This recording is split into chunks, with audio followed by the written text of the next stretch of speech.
So today I am going to be making my own WNBA Power Rankings for the remainder of the season. And this is, again, just some of my predictions, and I'm basically going to not necessarily predict what way it's going to finish, but these are the way I think these teams are going to look going into the playoffs as far as who we think is going to be most likely to win. I could be so wrong with this, by the way. I could be so wrong. And like, this video is coming out on Friday, yeah, I hope. I'm away at a festival, so I'm not going to be uploading this today. I could be so wrong. Like, we could watch the Chicago Sky beat the Mercury, and I could be incredibly wrong with this. And then we could watch the Mercury beat the Fever, and the Chicago Sky overtake the Fever. And that's one of my bold prediction is that nothing on the players. I think upper management is trying to tank for Chicago. I think the Mabry thing only makes sense if you're trying to get into something, but I'll talk about it later. Before we get on, if you guys aren't new to the channel, subscribe. We're trying to hit 26.5k by the time that I get home from a music festival on Monday. But the worst team in the WNBA are the Sparks. They want to be in the Page sweepstakes. They want Paige Beckers. They are not trying to win. The LA Sparks, I'm telling you, are not trying to win another game for the rest of this year. Like, they still might be okay, but they are not trying. They might win a few. They might go and beat the Aces.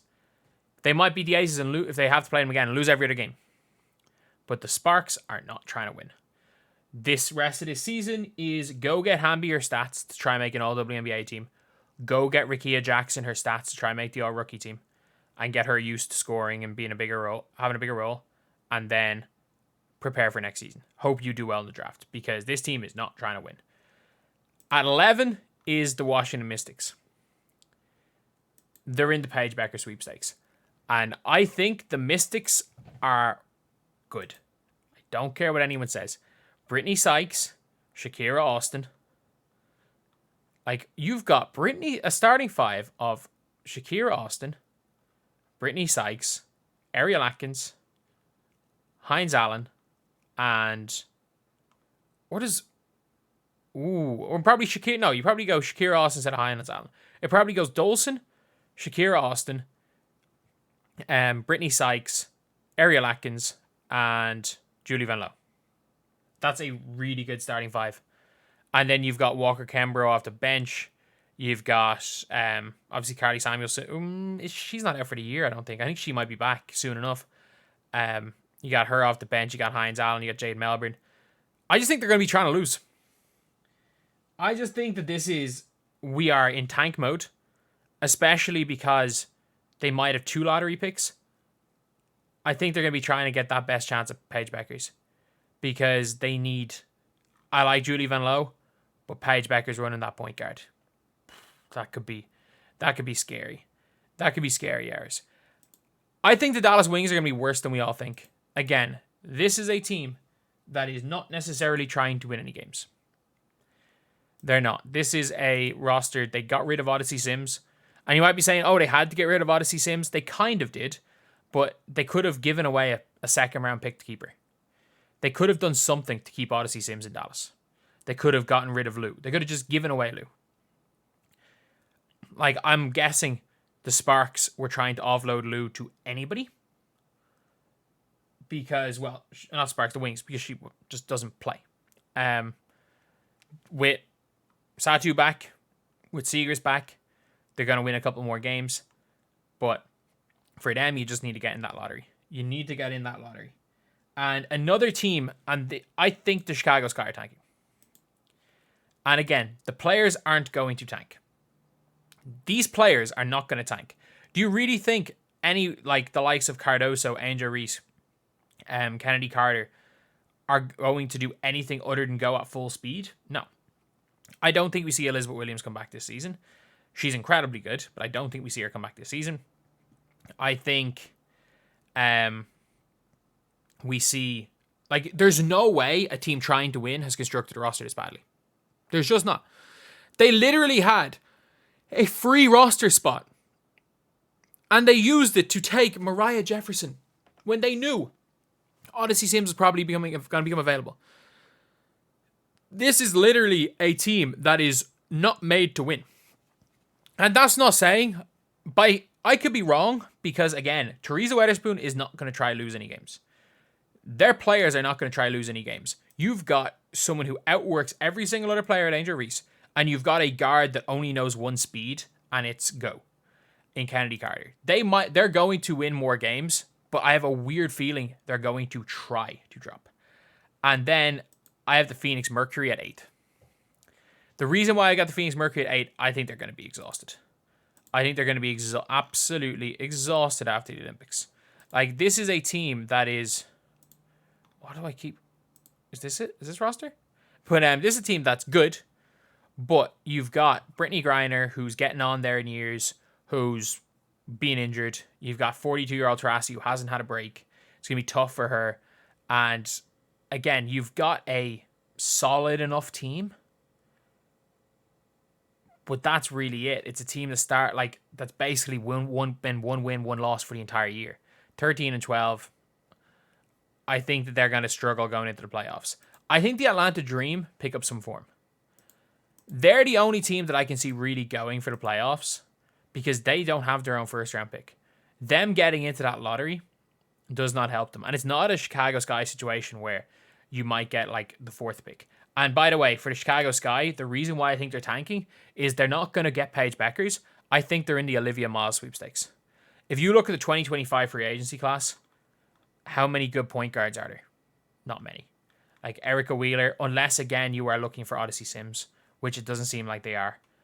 And Odyssey Sims, again, isn't that long-term player. She's 32 years old. If you look at 2026, you're going to have to convince a damn good free agent point guard to come to your team. Like, I'm trying to think, who's the best free agent point guard you could sign? Courtney Williams, maybe? Skylar Diggins at 38 years old? Like, it's not realistic. And I do think that these rookie guards coming in are much better than they're given credit for, these rookies. So I think they're in the Olivia Miles sweepstakes. But I also think the Atlanta Dream are going to do anything they can to make this playoff push. I think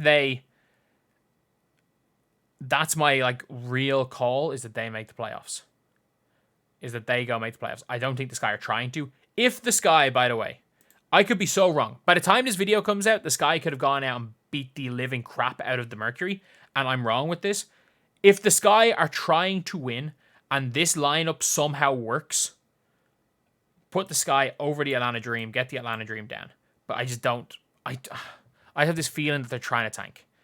Then I got Indiana. And again, this is assuming teams are like they are. I would be shocked if Indiana end the year with Victoria Saxon still on the roster. And again, in a hypothetical that Chicago get Odyssey Sims, Chicago go above Indiana into 6. Like, that is my wild card is Chicago. If they're trying to tank, I put them 9. If they're not trying to tank and going for it, I have them 8. If they're somehow get Odyssey Sims, they're 6. They're ahead of this team. But Kelsey Mitchell looks like she's going to be traded. She's not going to be traded. Sorry. It looks like she's not going back in free agency. She doesn't look too happy. So I don't really like that. Like, sometimes there's players that are going to perform anyway. She's a gunner. She's a confidence player. And just from the interview, she does not look the most upbeat. I don't know how she's going to play. I think that it's a case of, I think Caitlin and Aaliyah Boston both make a step up. I think Caitlin averages 26 and 10 the rest of the way. I think Aaliyah Boston averages 19, 10, and 3 the rest of the way. I think the two of them are going to be outstanding. I'm not sure they get much help elsewhere, which is why I have them at 6. At 5, I got the Seattle Storm.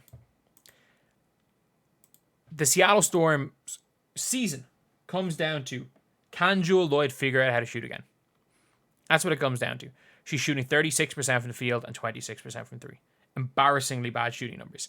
If she can figure out how to shoot again, and her 20 points come on less shots, not 20 shots a game, then they got a shot. But if she keeps shooting as badly as she does, I have them in here at 5. They go right now where Jewel Lloyd goes. Not that, like, I think Nneka's their best player, but Jewel Lloyd's got to win them a game. The Minnesota Lynx, I think this might be harsh putting them at 4. I think it really might be harsh having them at 4, because I think that they're the most well-rounded, ironically well-coached team, even though Cheryl Reeve, They're on the same page. Alana Smith's an all-star level player. Kayla McBride's spectacular. Fee Collier is great. What's her name? The point guard, Courtney Williams, is really good as well. So this is a team they can all play. Everyone on this team can play. They're all smart. They all play defense. So I would be very, very surprised to see them any lower than 4. But any of these top 5 teams could mess about and win a championship. Then we've got the Aces at 3. The Aces are not as good as people think. They're just not. Like, this is a team. This is a very, very shallow team depth-wise. And I know they won last year. Look, they won 2 games in the finals without Chelsea Gray. This team needs Chelsea Gray at her best to beat this Liberty team. Not only is Chelsea Gray not at her best, Chelsea Gray I don't think should be on the basketball court right now. As in, just, I think if she took a year off, if she took the entire year off, if this wasn't an Olympic year and they weren't trying to three-peat, I don't think Chelsea Gray plays this year. Like, she's badly hurt. Their bench is just poor. Like, Tiffany Hayes can give you some good bench minutes, but I'm sorry. Kate Martin, like, Gustafson barely plays. Like, 2.8 points per game. Kia Stokes starting. Like, they just don't have the depth. Like, they're still giving Sydney Colson minutes. Alicia Clark at times is playing the 4. They just don't have the depth. They're so reliant. As great as Jackie Young is, they go where Aja Wilson goes. And unless she is giving you, again, near 30 and 12 a night, you're probably not winning games. They're the best player in the world. I don't think this is the best team in the world. I'm going Connecticut Sun at number 2. I just think their roster's so damn good. I think you've got the second best playmaker in the WNBA in Alyssa Thomas. Alyssa Thomas is going to get everyone her shots. She's going to average again. Like, she's averaging a near triple, like not a near triple double, but like 7.6 assists, 9.2 boards, 11.4 points.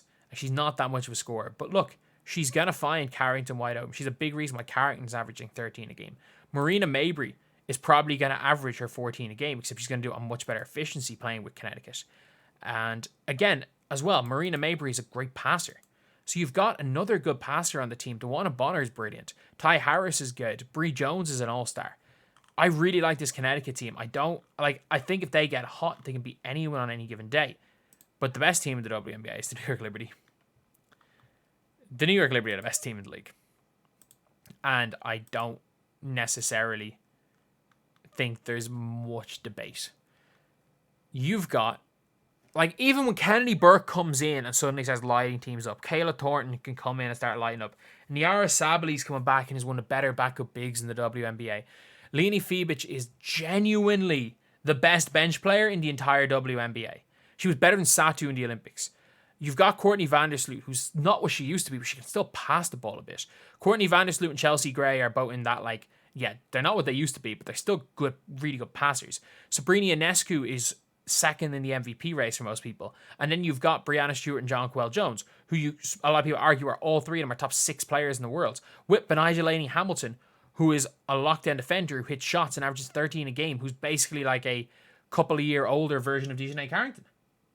So, this team, how you can bet against this team, I don't know. And as well, they have, Dokic? Everyone who comes in just seems to play well. This is the best team in the WNBA by so much. They're the best by so much. And if they lose, I would be absolutely shocked this season.